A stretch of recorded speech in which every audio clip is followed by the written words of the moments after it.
This is Rick from the King Sacrifice YouTube chess channel. So today I'm here with an absolutely amazing chess trap, the Traxler Gambit. It is a counter attack to the fried liver.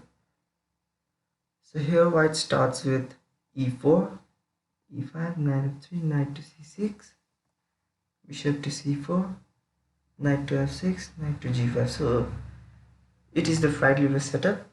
And now here black counters it with bishop to c5 move.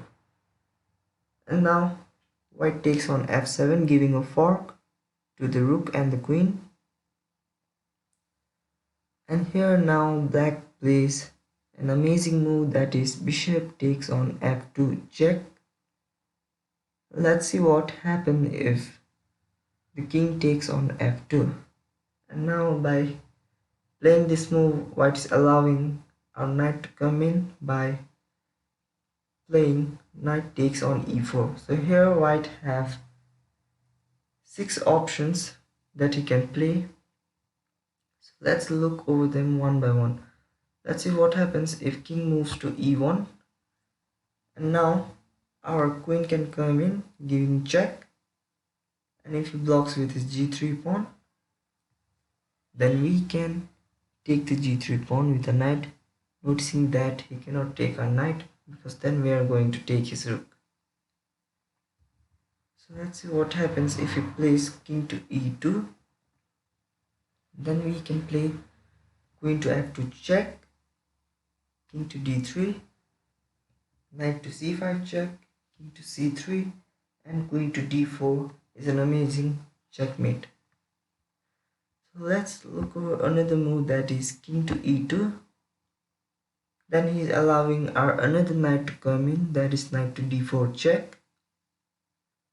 Let's see what happens if king plays on d3. Then he's gonna lose his queen because black is gonna play knight to f2 check. And if king to e3, then we can play queen to h4.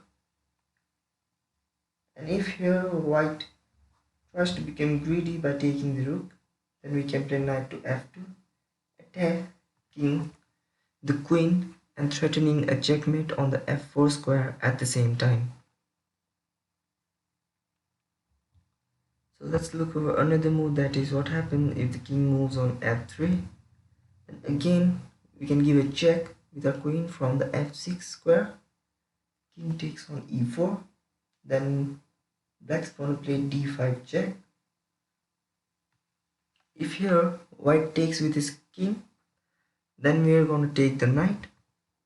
That is, if he takes, then we can take his knight. If he tries to protect the bishop, then we can give a check with our pawn. He takes, and we can give a checkmate from here. So let's see what happens if the bishop takes on d5.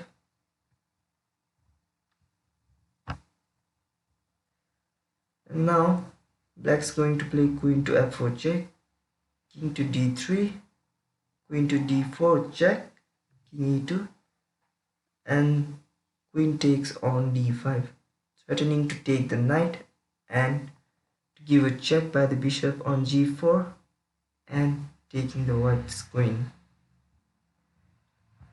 So let's see the another move, that is what happens if white plays king to f1. And now here black's going to play queen to h4, threatening a checkmate.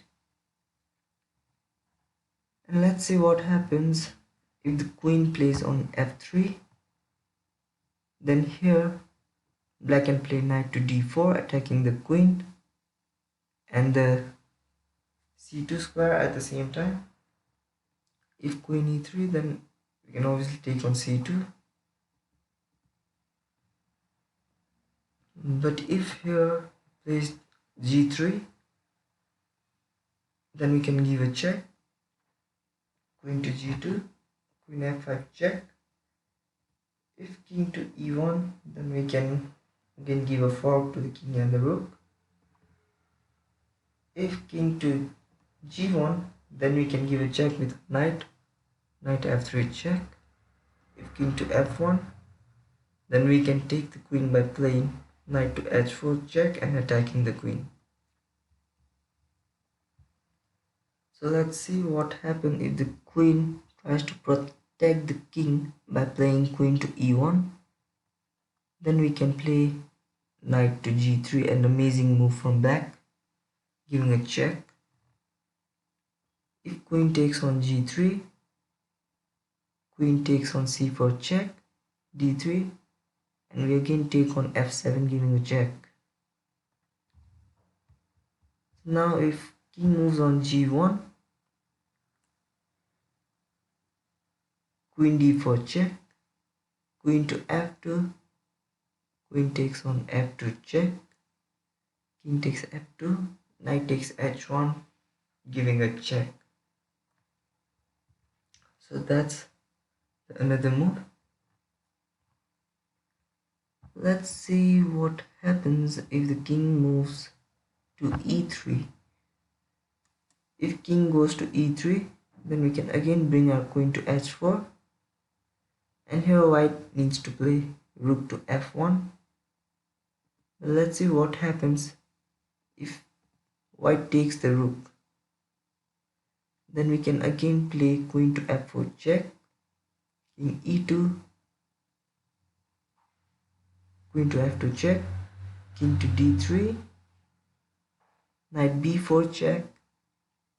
Only the move king takes on e4, queen f4 is a checkmate.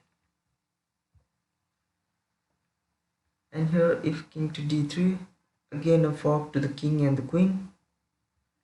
That's another move. Now again let's see what happens if the king goes to g1. If king goes to g1, then we can play queen to h4, again threatening a checkmate. And now here if queen goes to f3, then we can play knight to d4, attacking the queen and the c2 square. But if here queen to f1, if queen to f1, then we can play rook to f8. Or if here he plays g3, then we can take on g3, white takes on g3, queen takes g3 giving a check, king f1 and rook to f8. So you can see black has pinned the knight and white's king is very exposed. So here black can try to attack by playing knight to d4, playing d5 opening the bishop and continuing the attack. So this was all about the Traxler Gambit. I hope you liked the video. If you haven't subscribed our channel, go ahead and subscribe it. Don't forget to hit the like button. Thanks for watching. See you on the next video.